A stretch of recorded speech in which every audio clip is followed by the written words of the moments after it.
everybody on the internet. How are you doing this evening? My name is Kat, and this is my show, Cat Calls, that happens when it happens, usually on a Thursday when it does happen, here at twitch.tv/KATBEIN. That's how you spell my name. If you want to look up past episodes of Cat Calls on YouTube's, you might even be watching today's episode on YouTube. I'm trying a new thing. I'm doing new things. I'm an old dog, but I can learn new tricks.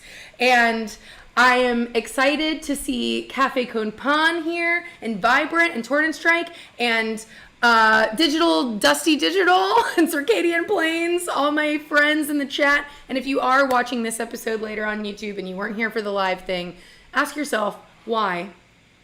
You should come and be a part of Cat Calls while it's live and it's happening, because you get to ask questions. You get to be a part of the whole conversation. Anyway, it's not just about me yelling at you on your computer screen. I want everyone to give a big round of applause for today's guest. I am so excited to have her. Everyone, 3 cheers for Mija.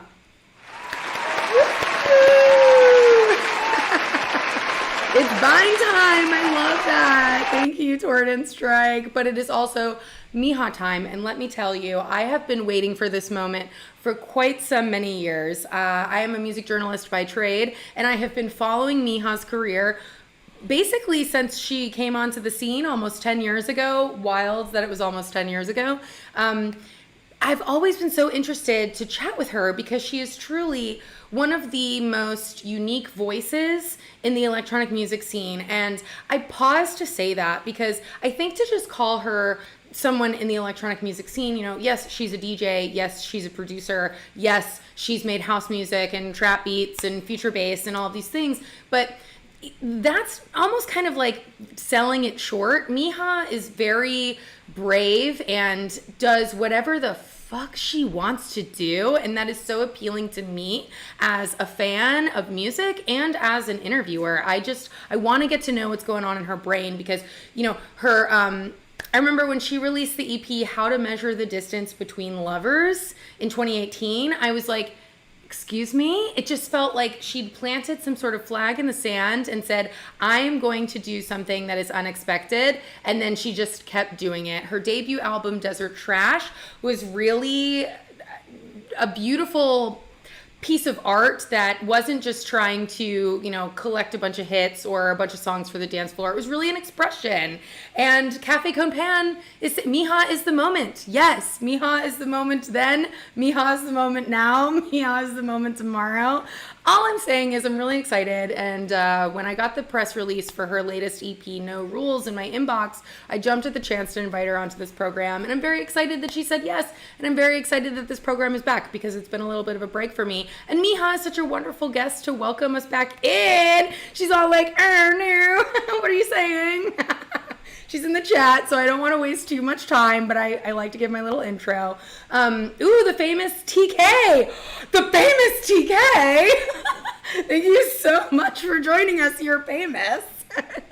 Okay, I'm done being a dum-dum. I'm going to play for you this really wonderful EP teaser, audio-visual presentation that Mija put together for the No Rules EP. So you're going to get to hear and experience and taste, should you lick your screen perhaps, a little bit of each track on the EP. But stay tuned, because when we come back, I will have Mija not just in the chat, on the screen here with me, chatting with you.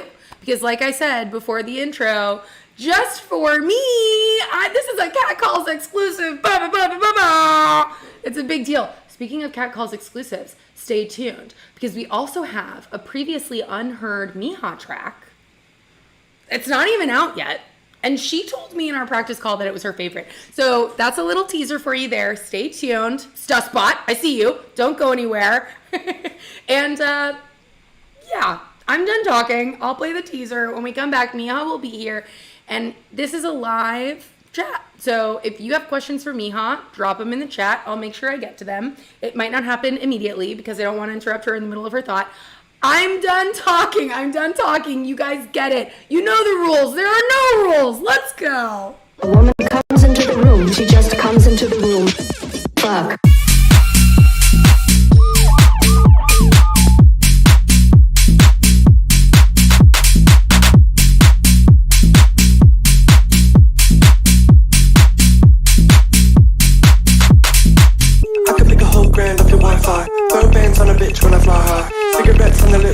tie. To make these sets stick like skyline. Nobody does drugs like you do. You control me just like you do. You read my mind like me too. I wanna be a big star.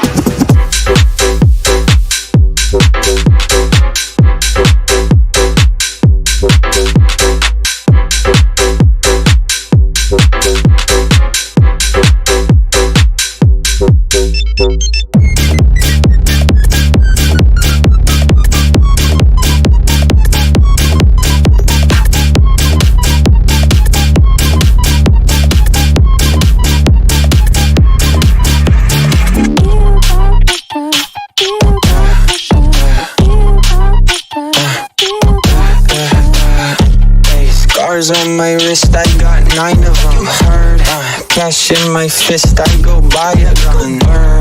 You don't know a fucking thing about me, you little bitch. You don't know a fucking thing. Here we go. Here we go. See, I didn't lie to you. I would never lie to you. Nobody does drugs like you do. You know, when I was doing them, I gotta say, I was really bringing the heat. And you know, everyone's got their stories, got their tales. That's the best part of drugs is the stories. As long as you can remember them once you sober up, you know, like it's the remembering. Definitely. I think I remember most of them. Okay, we were just watching the No Rules EP teaser that you put together. It's fantastic. I love. Great job. Great job. I love the visual. Did you make all those visuals yourself too? No, I actually found this website that was built by a graphic, or like not graphic designer, like so much more than that. He makes all these like incredible psychedelic videos. He like built this platform where other visual artists could license out their art, and they're all like one of ones. So if you buy it, it's yours. You can use it for like, you know, I think like one commercial license. I use obviously the guys that created the site, and I hit him up and I was like, yo, this is so cool. Thank you so much. So I used all of those for like the canvases. And I use it to make the cover art, and then some of the visuals before I glitched out the visuals. And then cool. I had this other guy that I found on Instagram, Analog Mannequin, super dope artist. That's a great name. I love that name. Yeah. Like I ended up bringing them out to Hard Summer. They'd never done like a live VJ thing before, but they just happened to be in LA the same week that I happened to find them on my Instagram Explore page. And so we just like linked up, and they came with me, and it was so cool. That's crazy. I love that you did that all in the span of a week too. You were like, hey, I just found you on my Instagram just Explore page. You're in town. Fuck it. Be my VJ at like a high profile gig. We met up for coffee at this place called Stories, because I was like, originally I hit him up and I was like, hey, I would love to pay you for some of these visuals. They're so cool. I want to use them on my tour. And he's like, oh, I'm in town. Let's meet up, and I can film some stuff on my little camera. We'll just like go for a walk. And so he filmed a lot of things. And those are all my visuals for my tour. That's so cool. I love that. Yeah, That really proves two things, I think. One, don't ever be afraid to just like reach out to someone and ask about anything, right? Yeah. Two, don't be afraid to like roll the dice and just try something new and fun with a creative stranger. I don't know. No, totally. No, I love that. Okay. I want to say hello to Thug Love 72. I see you, first time chatter. Come back, share your drug stories in the chat, or don't. Maybe don't. I don't know. Maybe don't. Yeah. The No Rules. My chat is a little unhinged. Just full warning. I love my chat so better much. Be. Yeah, no, I'm excited about it. There's no rules in this chat other than like be nice to people. That is a good rule. I like the No Rules EP. I love the No Rules track. And I just love No Rules as an ethos. I don't actually remember the first track of yours that I heard. It might have been Crank It or something, you know? But I'm like, yeah. I'm trying to go back in time. I was trying to go back in time, and I was like, what was it? I do remember that I fell in love with Better, like, right away. I just love that sound, and I loved you doing it. But as I kind of mentioned in the intro, when you dropped the music video for Notice Me, I was like, hold the fucking phone. Like, something's going on over here. And this is just different and unexpected than what I think most producers were willing to do at the time.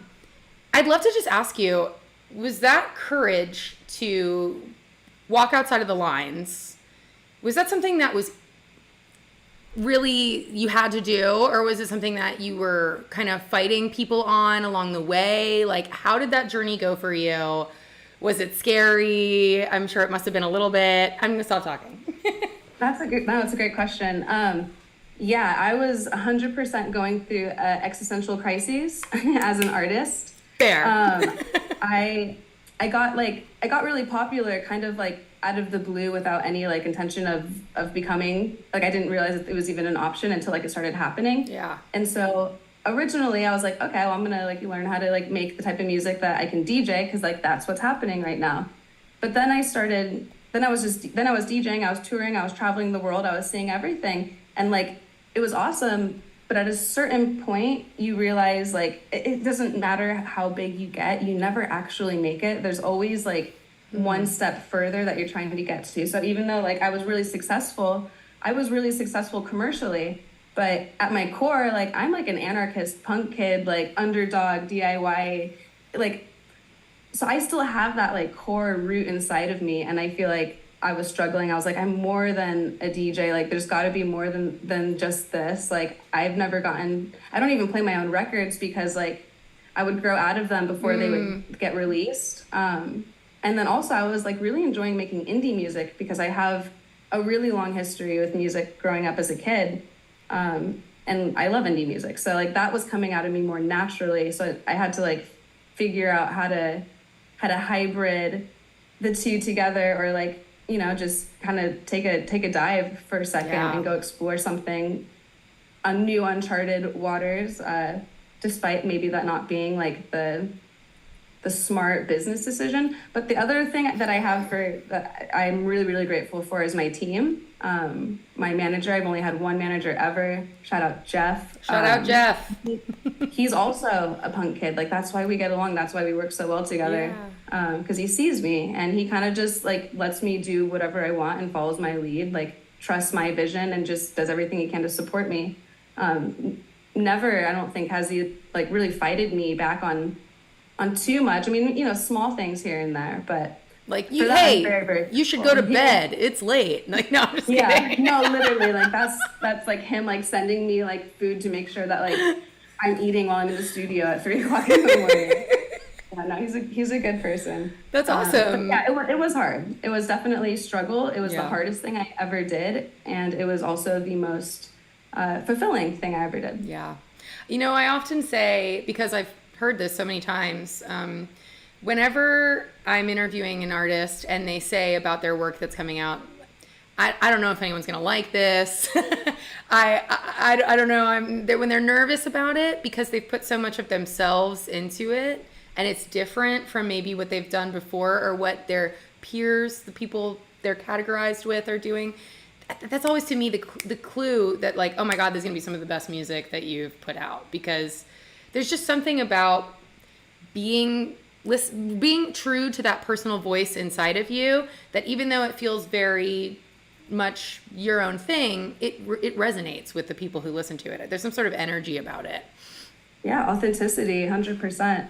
I think that I started my career with the same ethos as like I kind of forgot, but then circled back around to, and I'm right back there again right now.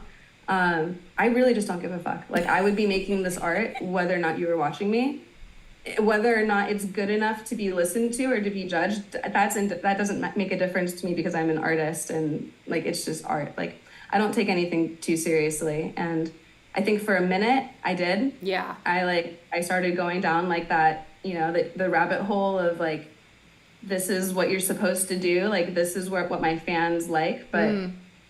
The other smart thing that I did was like train all of my fans to like not expect anything, to like just trust me and just go with it. And like sometimes they'll like it more than others, but they'll always get something new. They'll always learn something and hopefully have a good time. Yeah, I love that. Wow, speaking of fans, someone's name is I Just Made This for Mija.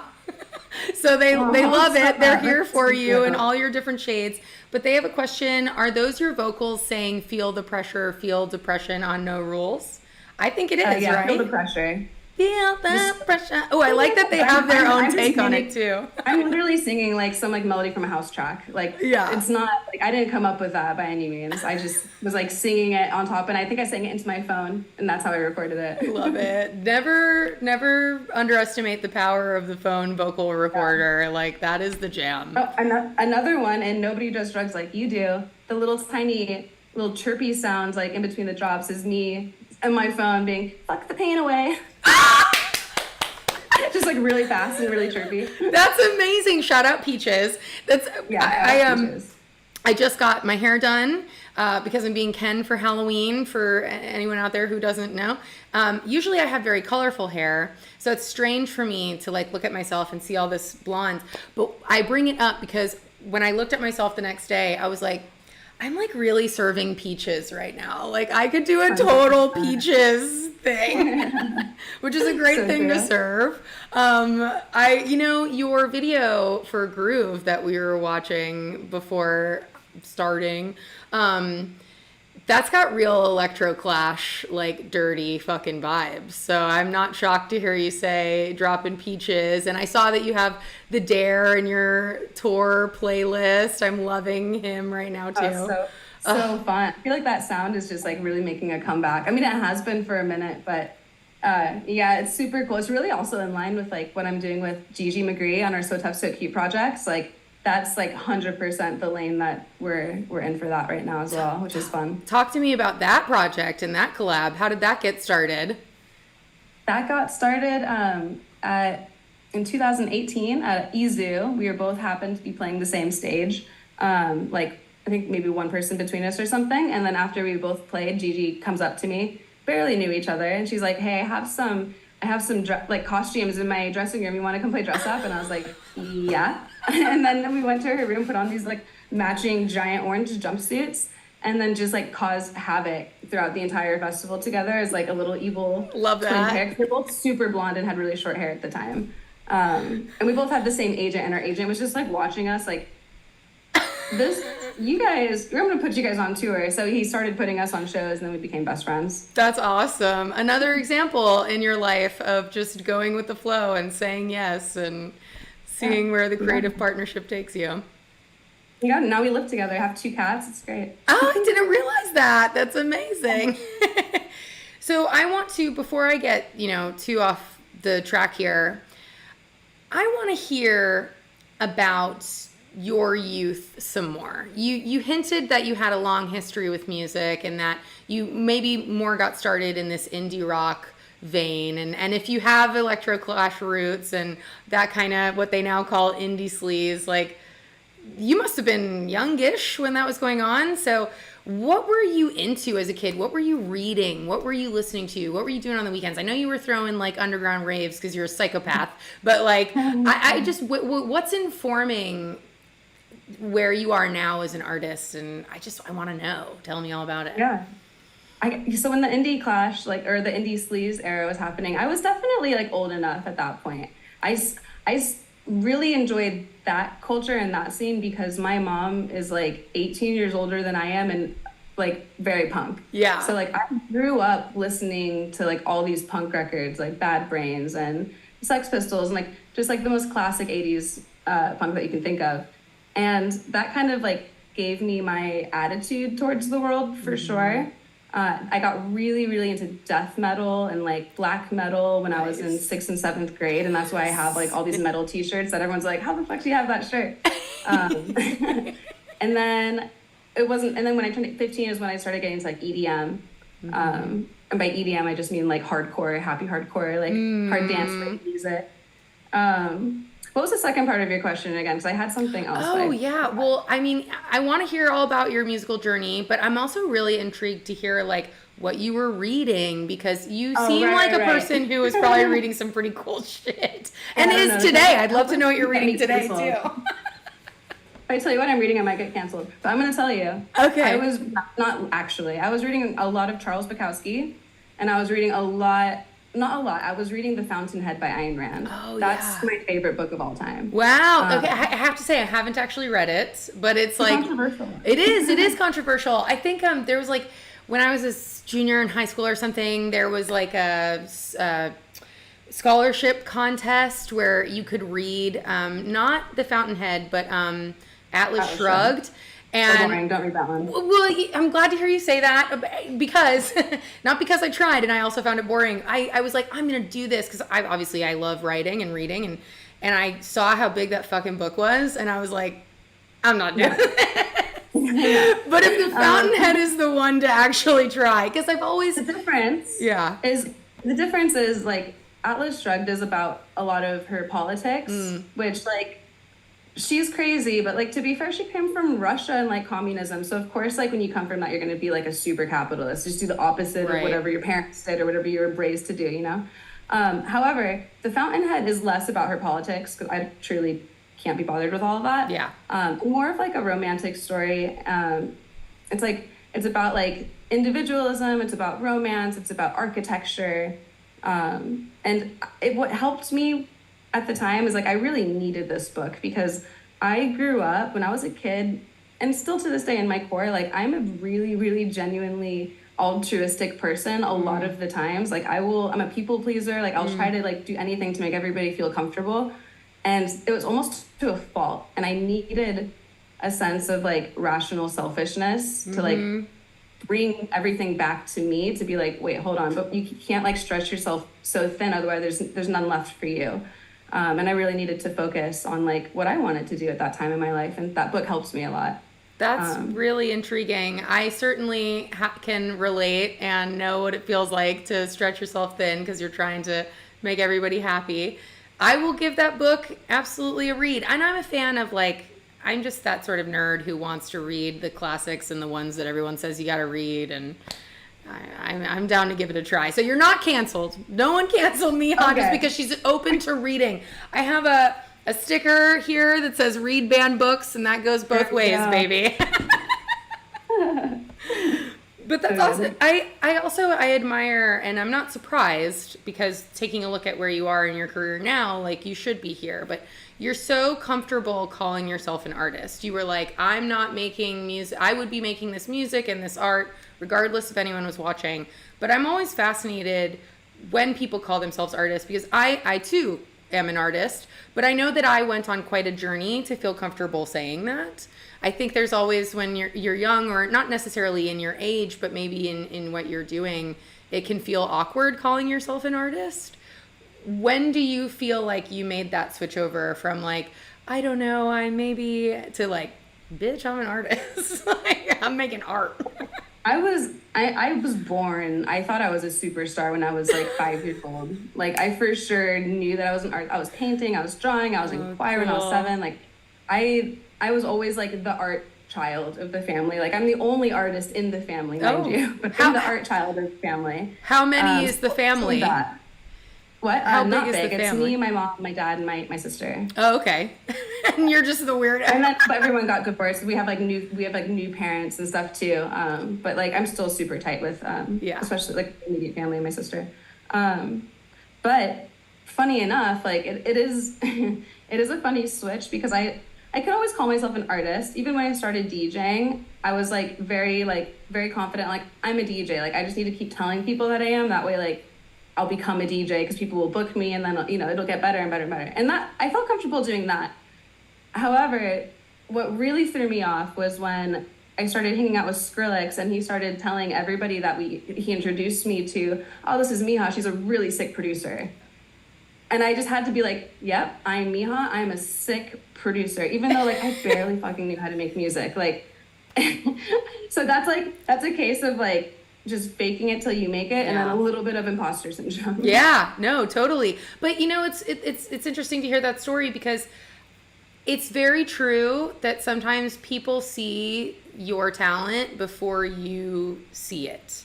Like 100%. When I was in high school, it wasn't Skrillex telling everyone, but I had all these people that would say like, oh, you're such a talented writer, blah, blah, blah. And in my head, I would always say, how do you even know? I don't share my writing with people. I don't don't look at me, but people see you, before you necessarily see yourself. So I'm glad that you didn't shy away from it and you walked towards the great producerness in yourself. every good thing that I've done in my life has stemmed from me seeing something that I want and then pretending to be that thing until I become it. It's so real. It's so real. And I loved what you said too about telling everyone you're a DJ, because yeah, you got to let the world know. I mean, even just, I feel the same way. I'm constantly just creating little projects and going, look, I do this now, and that is law, and that's canon. And now we're all in it. When I was doing my research and I was trying to remember which was the first song of yours that I heard, I realized you've been at this for almost 10 years. Yeah, I think this is year 9 right now, which is crazy. It is crazy, right? And it's funny because like 10 years is like a long time and not a long time all at the same time. It's so weird, right? The older you get, the weirder time starts to feel. Yes. I don't know. It feels like I could blink and it was yesterday, but at the same time, I feel like I'm an entirely different person. Oh my God, yes. It's weird. Absolutely. What have you learned in these 10 years that you turn to most often where you are now? I think the biggest thing is be silly, have fun, don't take things seriously. Remember that like you're literally just making art. Yeah. And if you're enough to make it into a career, like just be authentic and have fun. People can read when you're not being authentic, and it might not be like right away. There might be like a short period of like instant gratification where you're like, oh, I'm sly, like I got all these, but like no, they know when you're faking it, and you'll be less happy if you fake it. So just like, I don't know, do what you love and be real. Yeah. That's my biggest thing. Yeah. Do you find too, there's something like addictive when you start allowing yourself to be really personal in the things that you create? And I was talking about it with someone because like, I don't know, let's see if I can put these words into a place that makes sense, but like making stuff is addictive, and then sometimes sharing it becomes addictive as well. Does that make sense? Yeah. And not everything that you make has to be shared. But there is something really wonderful. Maybe it's just being validated that you're not crazy. I don't know what it is. I think also like hoarding music is not any good either. There's so many songs that I look back on now and I'm like, I wish I would have released this, because at the time that I like didn't release it, I was like, this isn't good enough. I can't do it. And I scrapped it. And then coming back like 5 years later and I'm like, no, this is good enough. Like this totally was good enough, and it would have fit that moment. Like it would have made sense in that moment. Like would I release it now? No, because now it's not good enough. But it's like a never-ending cycle, you know what I mean? So being less precious with things. Yeah. For me, that meant, you know, making things and like uploading it to the internet on a story or like on a whatever, like making something out of it and not being so precious about it, not like hoarding all of these things, because I feel like I'll end up regretting that later, like I have.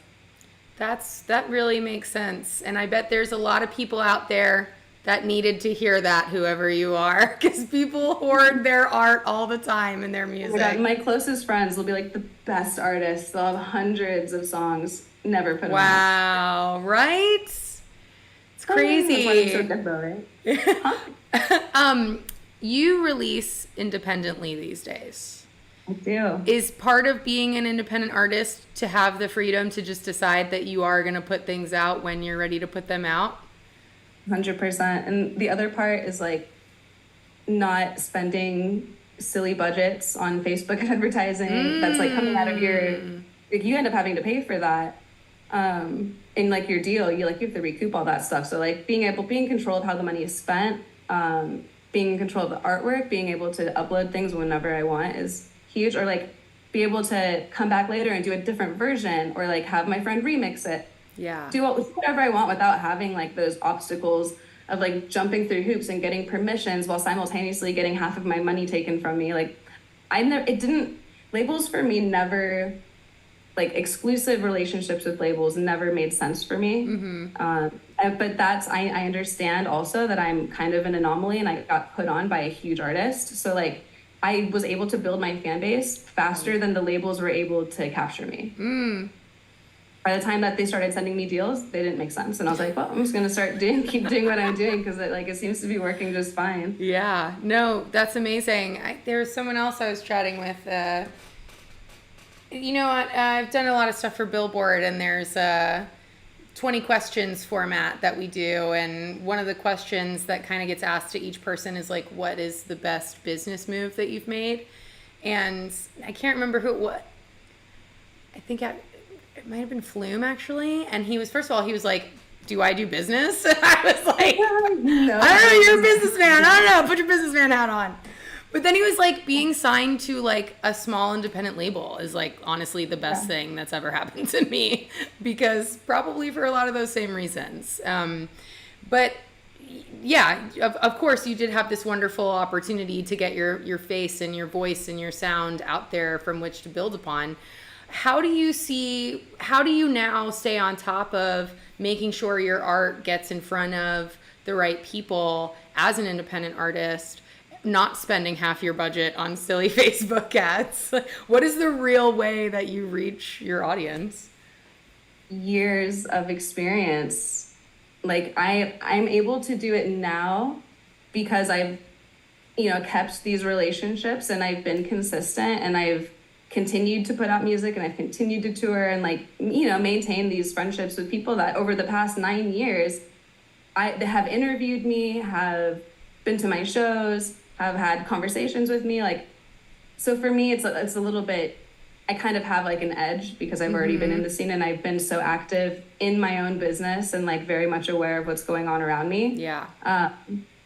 I think that's how I'm able to do it now. Yeah. But even then, it's like, it's always hit or miss, like sometimes you win, sometimes you don't get all the attention that you want, but not everything that you put out is supposed to always be like the loudest statement ever. And some things are long burns. Some things don't get famous for fucking years and you're like, oh, that's crazy. It just randomly gets synced and blows up. Like TikTok has done that to so many songs. Yes. Exactly. I'm not worried. Exactly. I think we get so caught up in our like instant gratification universe that we live in now, where people think like, oh, that thing went up and 30 minutes later no one cared, or a week later you've all moved on, and that is true to an extent, but there is longevity in things, and like you don't just write stuff. You're constantly building some sort of foundational mountain that you're standing on at all times, and you think like, oh, I'm making small strides, but they all add up, so you can't get down on yourself.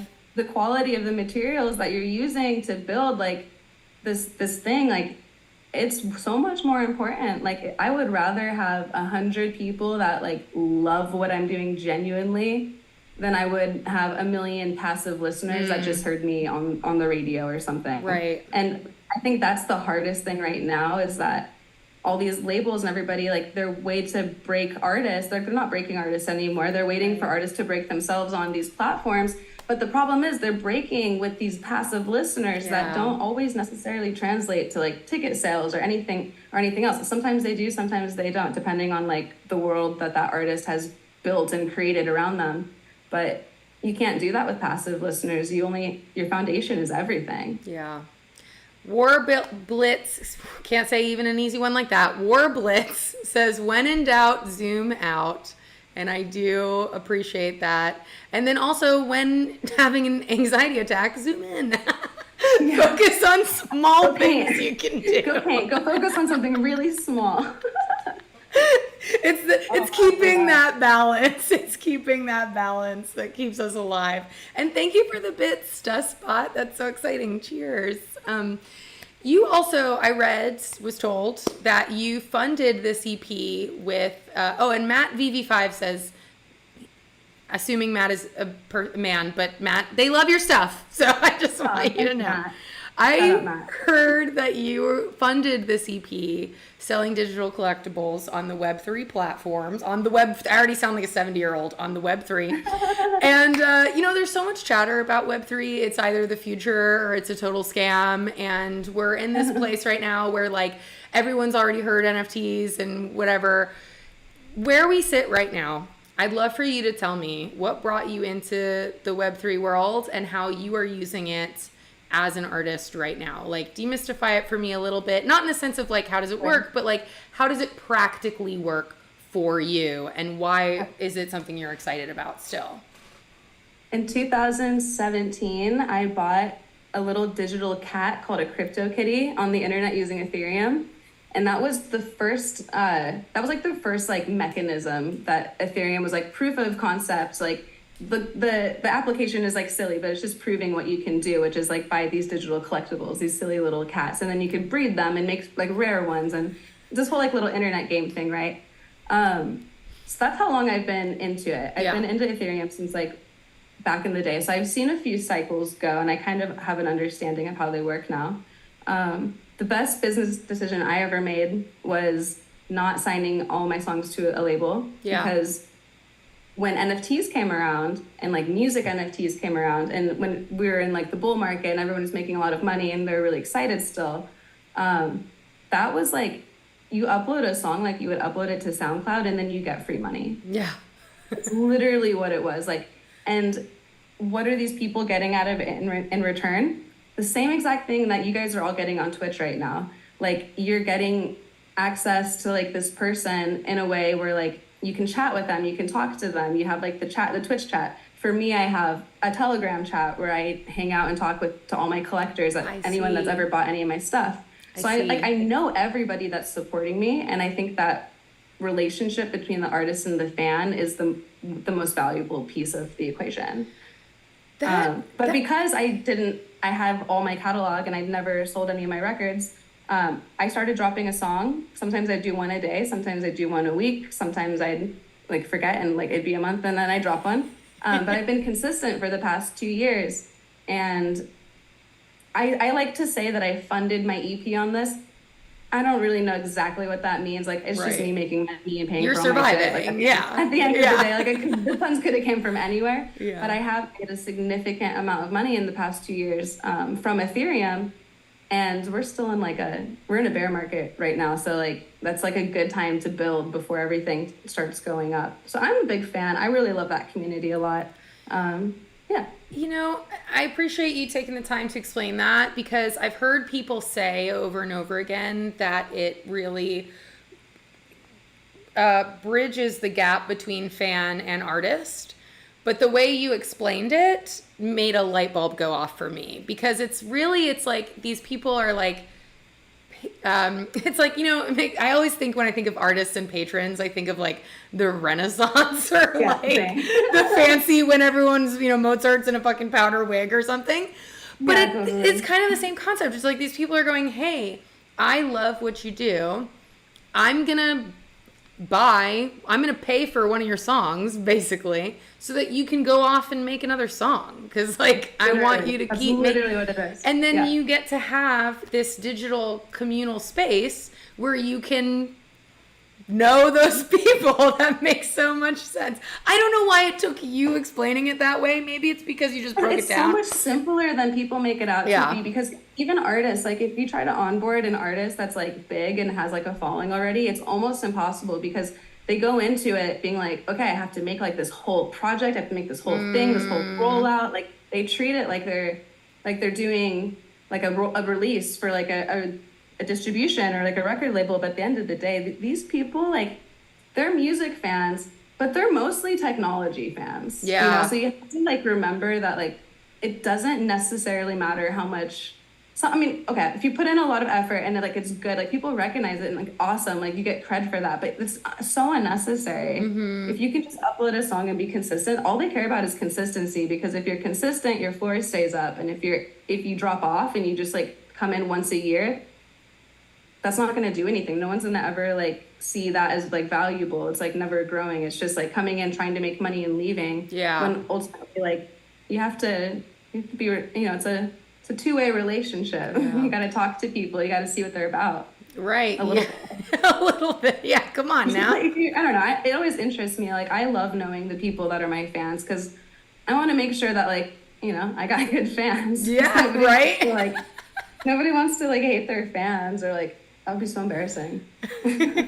Well, and I think the fact that you are just doing whatever the fuck you want artistically is probably helping those people are probably like-minded because they're relating to the crazy shit that's coming out of your brain that you're not too afraid to share, you know?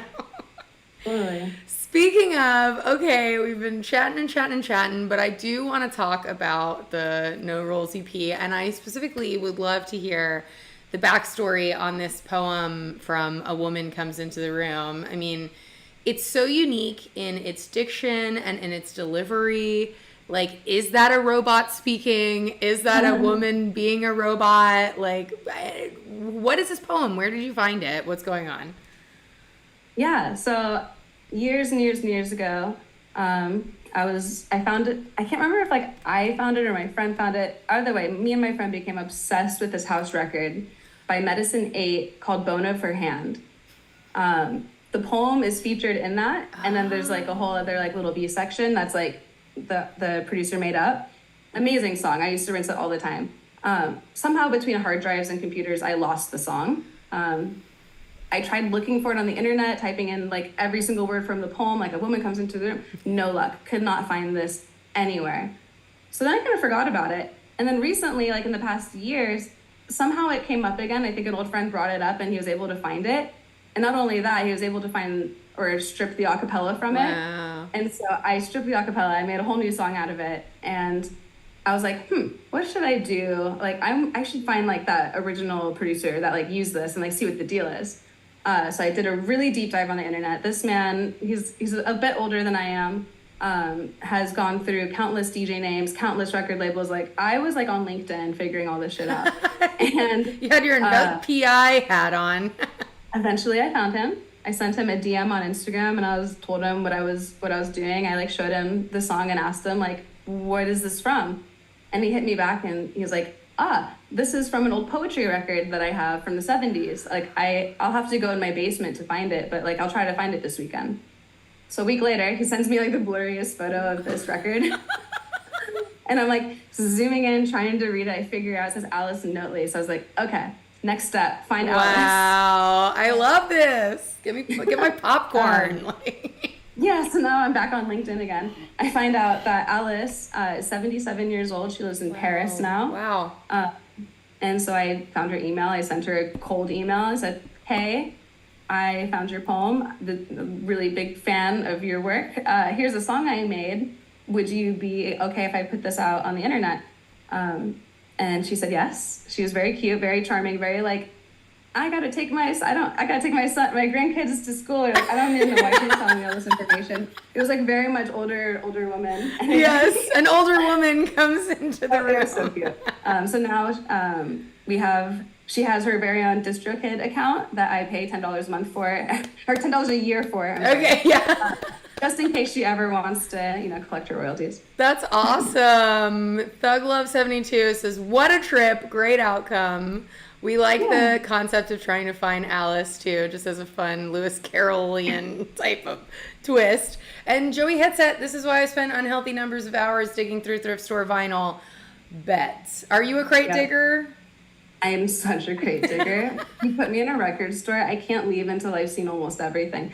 I love the smell of it. I love I don't know, it's so fun. Yeah. I haven't done it since as much since I moved to LA, but that was one of my big hobbies. And my high school, post-high school years. Love that. Do you have what are some of the great finds you found in the crates back in the day? Any weird little records that stick out that you're just like, this was a weird one and I'm glad I bought it? Yeah, there's this one song called Tight Shirt by Wembley, or it's called Wembley and it's by Tight Shirt. Not sure. That's one that I happened to find that I was like, oh my God, this is insanity. And it doesn't even play anymore. I think I rinsed it so many times. I'm writing that down. We're going to find it. Yeah, Tight Shirt, Wembley. It's weird that I just remember that so vividly too, but I'm still not knowing which one is which. I'm trying to think. I wish I had my records in here right now. Right. My records are in my bedroom. That's my main one that I remember being the superstar. Nice. But I have so many records. I love vinyl shopping. Same. It's always it's a fun thing to do when you're on the road too. I mean, I'm not sure how that would work for you if you were on the road, because now you just got like all these fucking records with you. I've done it. Yeah. But like it's always stressful. I know. Coming home with a record is always like, I'm just gonna hold this bag on the plane. Thank you. all of my best records have come from other house DJs. Like, so another thing that I do versus like going into a record store, this is a pro tip, you can go on Craigslist and just type in like house records or like whatever type of records you're looking for. And when you find somebody or you find an ad, there's a really good chance that this person has like a back room or like a little like outdoors or like they have like some sort of storage unit, right? And they have a bunch of records.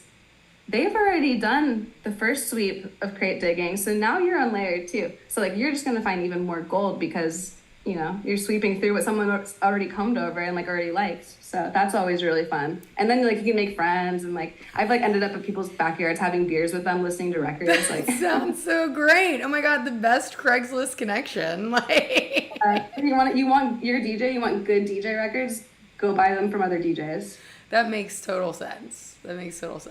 Speaking of DJing, Red Bunny 626 asked if you're ever going to bring back the DJ sets on Twitch. Is that a thing you might ever do?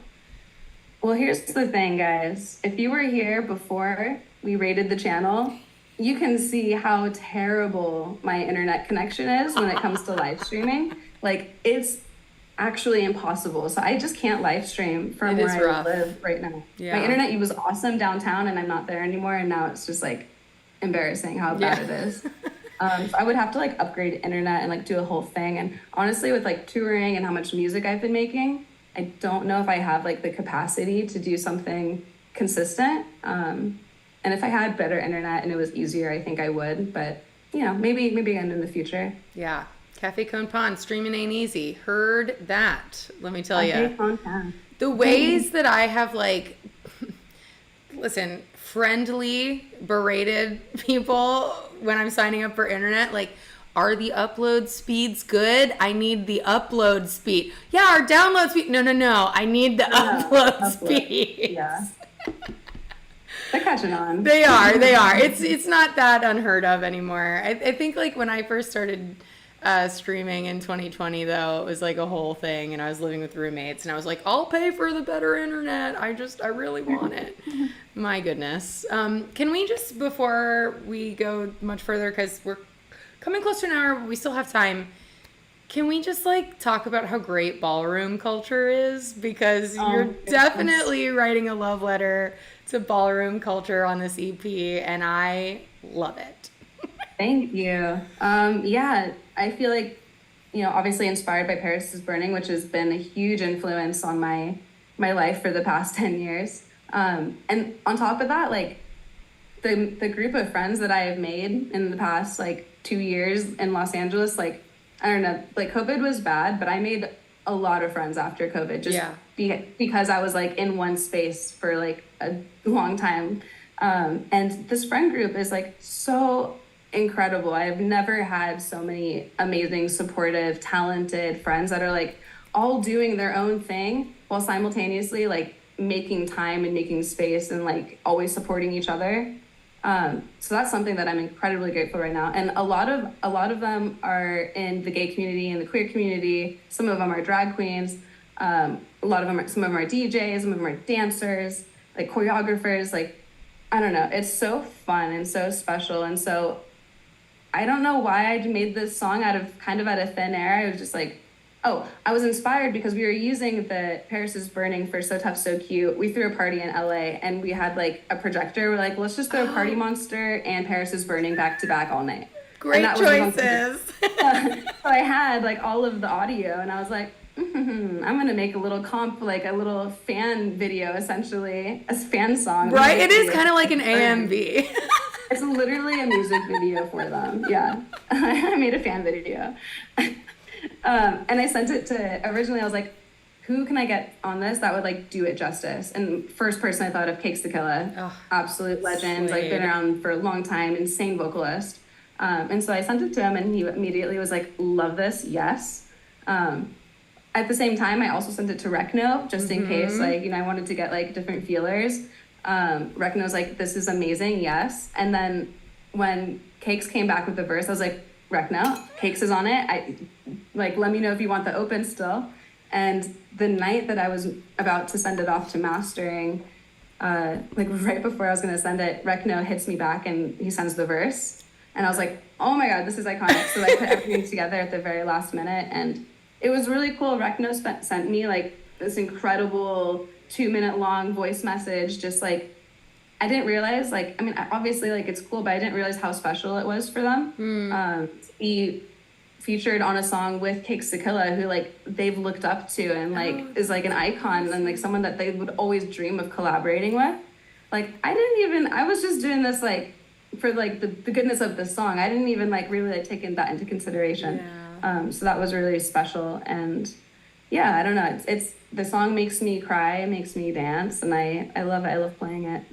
We're getting educating people. Yeah, totally. We're getting a lot of love for Rekno in the chat, and Cakes is incredible. Yeah. And they both absolutely brought it for this beat too. What was your first exposure to ballroom culture? Was it the Paris is Burning documentary, or how did you first kind of learn about it all? That was definitely where I like actually understood what it was 100%. That's when all the pieces came together and it really clicked. Because I only had like a little bit of knowledge before that, and that was from playing disco. I was like, when I first started DJing, I wanted to play drum and bass, but it was too fast, and I was like, this is hard. So I started playing disco instead. Nice. Hey, a really great fallback option, honestly. Especially like new disco and like 2011 era, like that was like its fucking prime. So I started doing that and like kind of going backwards. The deeper I got into the history of house music, the more I kind of learned about it, like with voguing and the b-boys and like all the different types of drum patterns and like the things that people like footwork and just like there's so many different elements that come with like the ballroom and the dancing culture and yeah. But yeah, Paris is Burning for sure was like that's what glued everything together. Yeah, it's a great track. I love that culture. Have you been to a ball? Have you been to a live runway? Not like in the movies. Yeah. But I've definitely been to I've been to more like battles than balls. Like the only ball that I could say I've been to is like the one that me and Rekno judged on at but it wasn't like a real one. It was like an group activity for Holy Shipwrecks last year. Oh, that sounds really fun too though. But I hear you. Yeah. But we had like a whole state. Yeah, so it's not like if I was a judge, it's not authentic. Duh. Like but I wish I could go back in time and just be like a fly on the wall. Yeah. Like there's just like watching all of them, like there's such icons. So it's funny that you bring up that story because one of the like highlights of my life, or just like a real what am I doing here moment, I did get to sit as a judge at a ball in Miami, which was like imposter syndrome out the fucking wazoo. But I'd done a bunch of interviews with these people and they were just like, hey, do you want to come? And I was like, fuck yeah, I do. But like, what? And like, the mothers all accepted me. Like, I was not, I didn't piss anyone off. And it was really, really fun. Yeah, it's just such an incredible scene. Okay, I remember now what I was going to say. It's so interesting because I learned so much about it. Of course, just getting the chance to like interview all these people. And the scene in Miami is, not as robust as in bigger metropolitan areas. Miami's an interesting place, and I'm sure you know because you've been here. It's like it's a small town, big city is what I say, big city, small town, because it's really this big, but it's got a very famous name. A lot of people coming. Yes. Yeah, and I guess it's only been growing now, but it's so interesting it's so serious when you're on the runway. Like if you're walking, you're walking. You are not like doing all this, like you are the category. Mm-hmm. And you better bring it. And like I think it's serious. Like and it's not silly, and like they can be silly, but the whole thing is very serious. Yeah. but 10s across the board. I know, that's how I rate everything. I'm like, so what do you think about this? 10 out of 10. Yeah.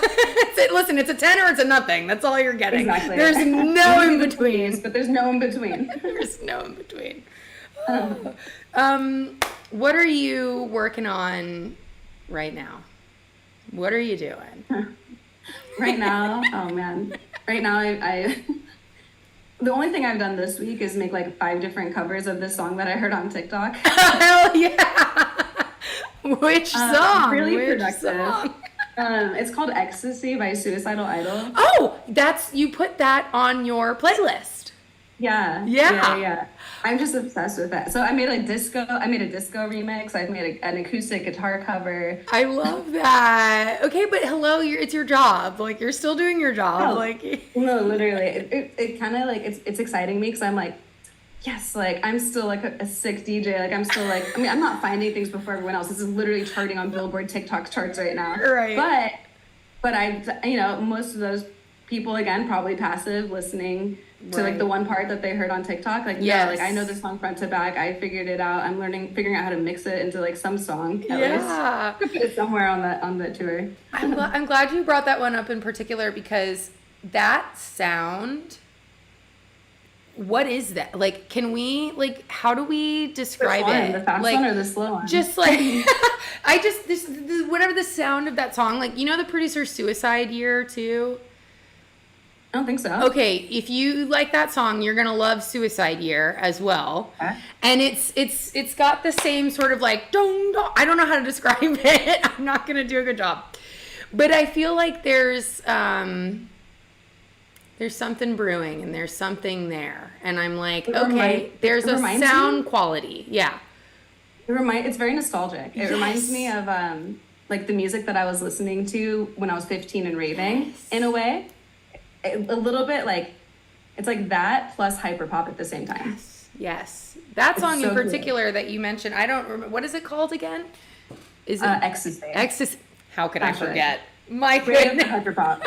Yeah, exactly. I was like, yeah, no, I get this song. I fully get this. But then also, like, as you can see, like when they slow down the song to the version that we're talking about now, like it is beautifully songwritten. Like the songwriting it's really good. It's a really good song. So that's how you know when a song is good. If you can pick up like a guitar or a piano and you can perform one person, the song front start to back with just like the basic chords. Mm-hmm. And the song's good, and it's like you still have their attention by the end from the same fucking 4 chords. Like that's how you know it's a good song. Yeah, going back to your punk roots with just 3 or 4 chords. Yeah, what if I like Ramones? Although I recently got a guitar off Facebook Marketplace, and I like played a little bit in high school. It was pretty decent. Was never like in bands or anything. You know, I just like doodled or whatever. But I was like, I want to do it again.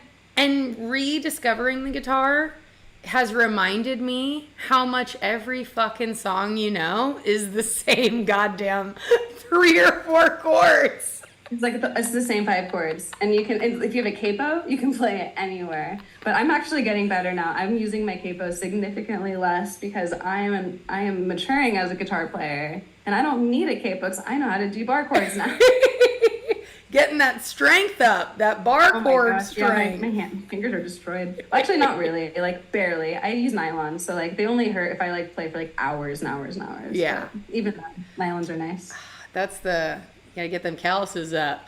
But what about 7th chords? Okay, King Gwendolyn, now you're getting into that, music nerd shit. No, I'm just kidding. That does remind me though, shout out your questions. If I didn't get to your question in the chat, redrop it or ask any questions that you might have because we are getting close to the end of our chitty chat here.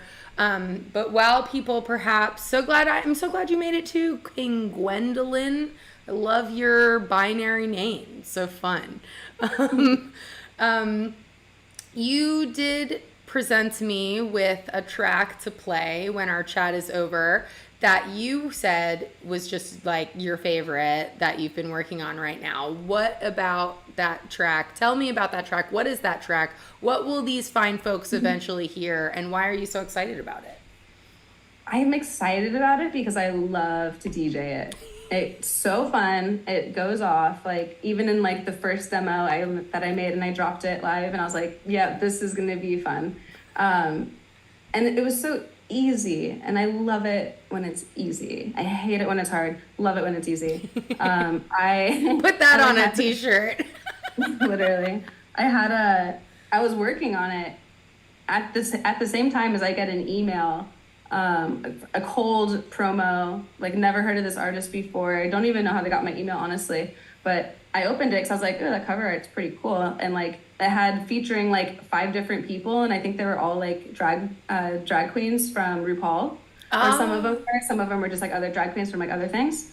And I like I don't actually like know any of I don't watch RuPaul, so I didn't know any of those names, but I was like, let's click on it.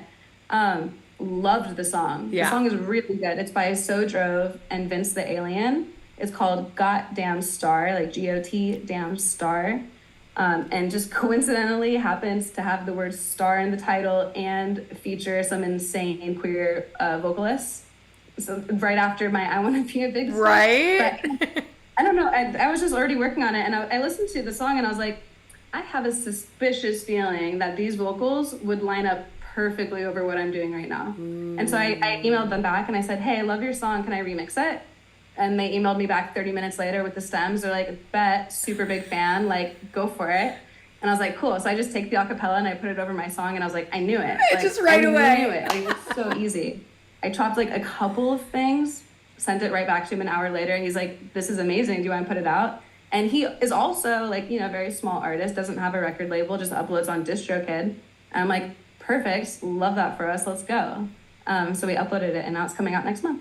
I love it. Again, sensing a theme, just jumping right in, not being afraid, creating with interesting strangers, just saying, fuck it, let's ride. Like something I like, I try to poke at it until I'm like, hey, let me be a part of this, because like I think you're cool and I resonate. Yeah, that's what's up. And it's just so fun to create with people, you know. It's like, oh, yeah. I do so much on my own because, of course, writing is a pretty singular activity. Not that it couldn't be a group activity. But yeah, it's so fun when you can like vibe off someone else's vibe. It's great. It's so much more fun. Like my first EP, How to Measure the Distance Between Lovers, I wrote that pretty much by myself for a couple of reasons. One, I was really depressed and I was in bed, so like, who's gonna hang out with me? Two, I felt like I had Cheetos, just whatever. But also, like, I felt like I had something to prove. And I think that stemmed from being a woman. That was like the one really big stickler thing that was like, I think impacted me the most when people ask that question, like, what's it like being a woman in the industry? Well, I'll tell you what it's like. It's like you have to make everything by yourself. You better not have any other producers or anybody helping you, and you better prove that like you know how to do this. And that's really what I thought for like that whole EP. And I really wanted, and I guess like in a way I did it, but I regret having that mentality. Like you get so much better, you make so much better music, and you have a good time, which is like the whole purpose of making music when you do it collaboratively with people. That's, you know what though, I wouldn't beat yourself up about it, because I'm sure that there was something really therapeutic in being like, fuck it, I did do this all by myself, like tell me that I didn't, you know? And it's unfortunate. I'm proud of myself for doing it. It's just like the reason why I did it. It's like, Yeah. Yeah. You're like, I was doing it for them a little bit, wasn't I? You know what I mean? And I'm trying to be like Ayn Rand. I'm selfish. I love it. Shout out Ayn Rand. That's going to be the big headline takeaway. No, just kidding. I know, right? I can't wait for...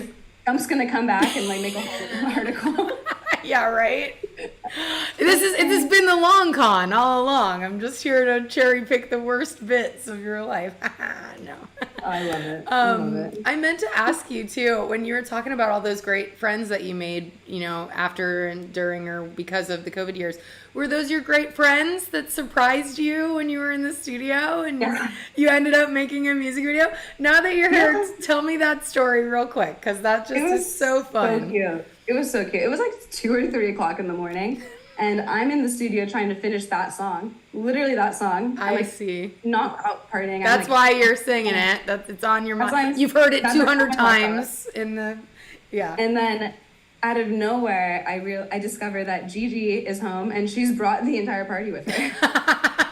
And so they all just come into like a party monster. You know that the scene where they're all in the semi truck. Yes.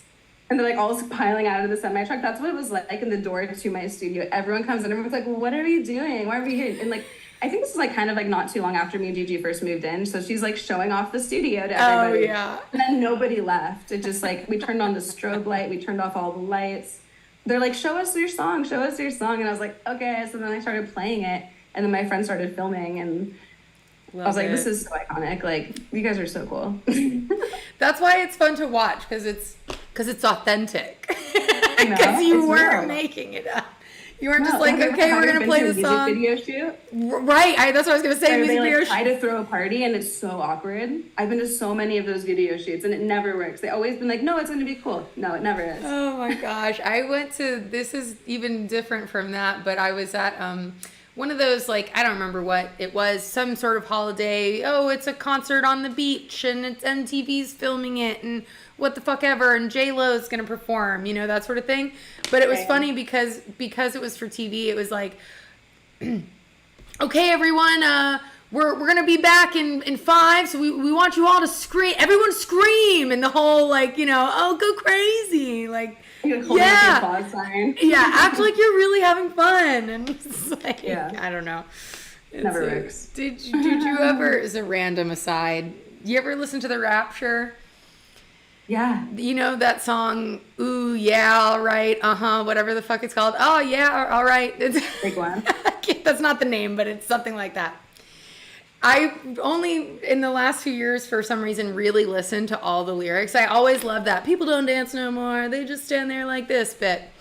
But I finally really listened to all the lyrics, and it's exactly literally about that. Basically, it's about like how much these like free kind of like industry parties kind of suck. And there's this one line that I just became obsessed with. It's like, "The free spirits aren't setting anyone's spirit free." And I was just like, That's a bar. that's the realest thing I've ever heard. Like, that sad party you go to where it's like free drinks and it's like, Yeah, ooh, it's no, very yeah. cool and like everyone's here, but like, what are we doing here? Like, I don't know.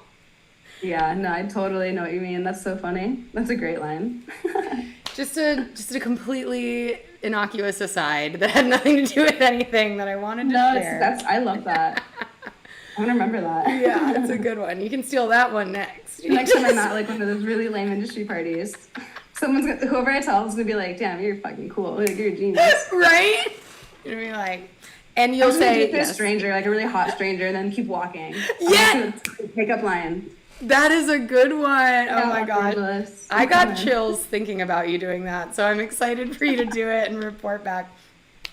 I lost who said it, but someone in the chat said, "Please more story time reels." So I'm just making sure you get that I'm scripting message. right now. Yeah. But I don't know why I reached this point where I think it's because I went on tour and like my flow got cut. Yeah.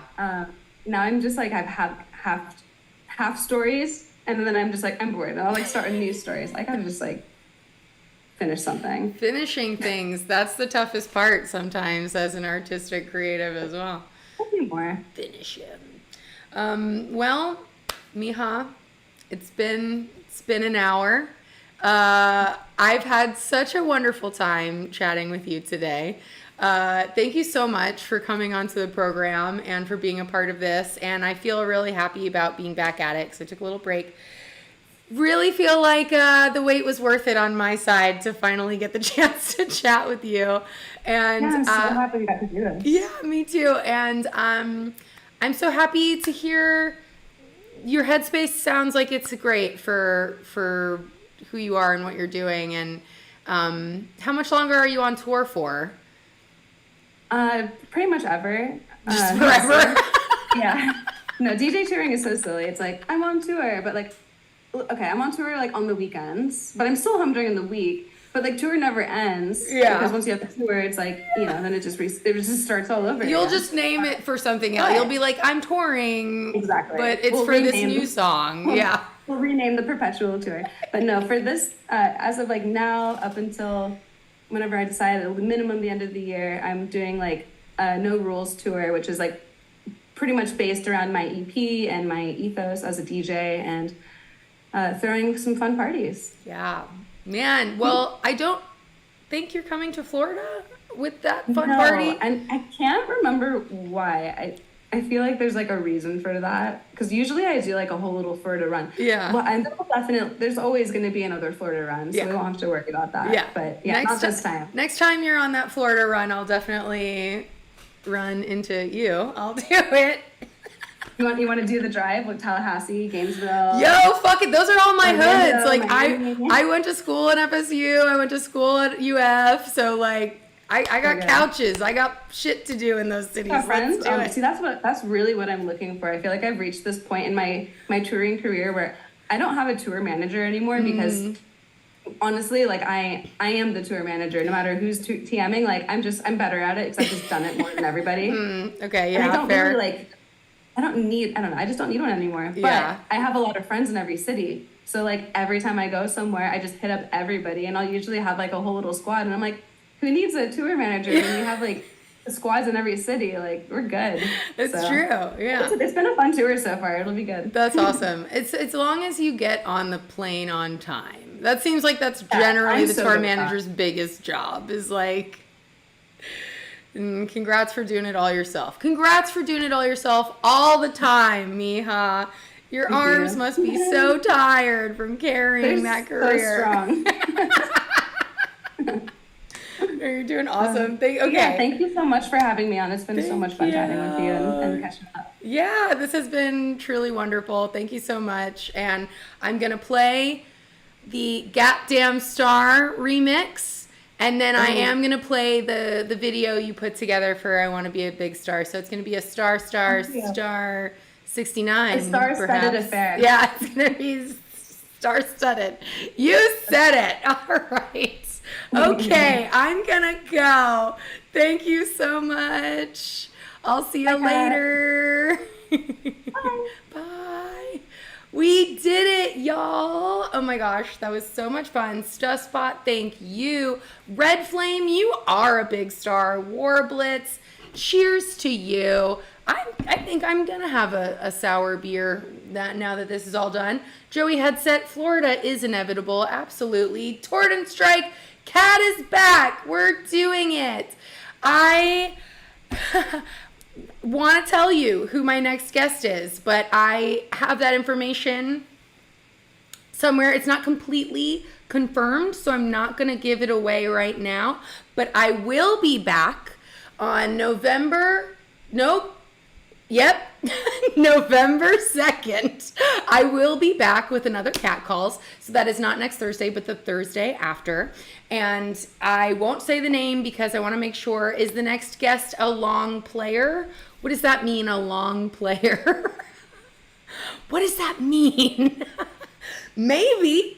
We're going to get a high score altogether. I promise you that. Fire Show, honestly, the reason why I downloaded Twitch, and you are an awesome host. Thank you, Thug Love. Yeah, please do. Check in. Come on back. Go on YouTube. All my old Cat Calls episodes are up on YouTube, and there are some truly fantastic chats. I think you will find something to enjoy.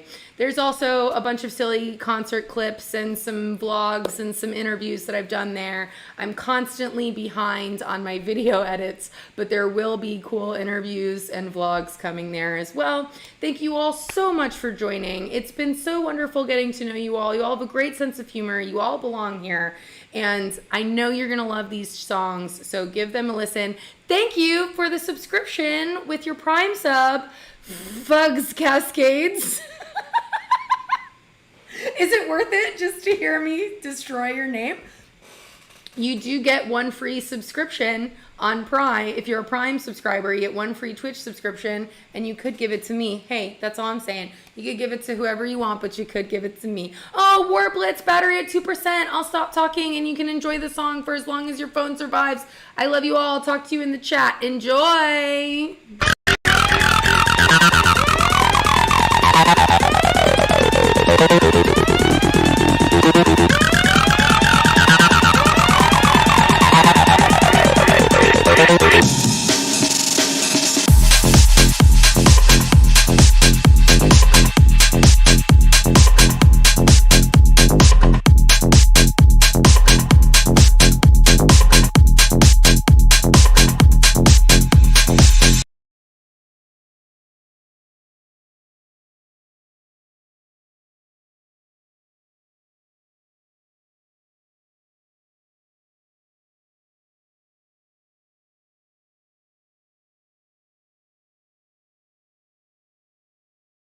It's a small fame, but you absorb it, you take it. And you like it. You like the adulation, the applause, the people cheering you on, the winning. It's like a physical high. It's a good high. It's an addictive high, like all highs in the long run turn out to be. But it's a high that won't hurt you. If everybody went to balls and did less drugs, it'd be a fun world, wouldn't it?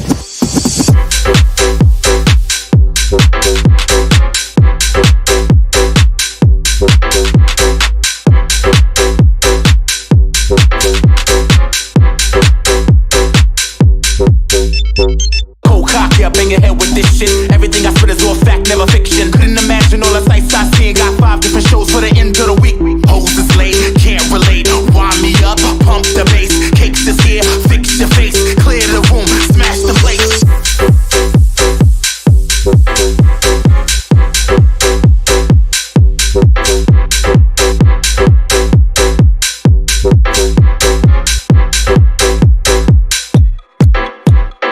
Going to school, elementary, high school, college. That's just a statement of the time. The emotions be very high. They're very intense. Very intensive. Like a good movie. There's no emotion. You don't enjoy it.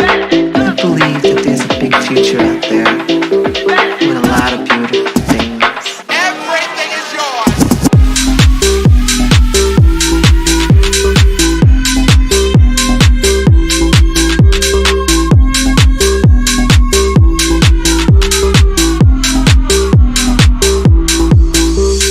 Prodigy, get the fire started with that shit since mom's legs parted. Acting up at the Chateau Marmot, love his hands all up my garment. Anyway, yeah, they want the cake. Killing for a living, count checks for space. Same goes for Mija.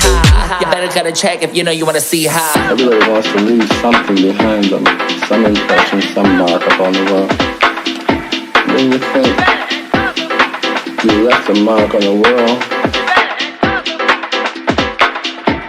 if you just get through it,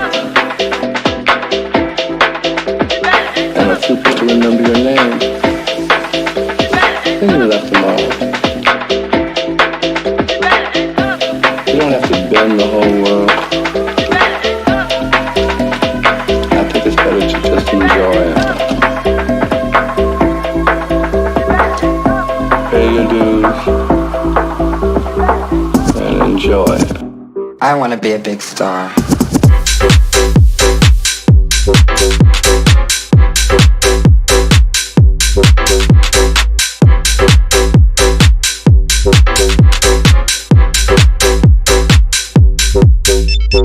Cold cock, yeah, bang your head with this shit. Everything I spit is all fact, never fiction. Couldn't imagine all the sights I see. Got 5 different shows for the end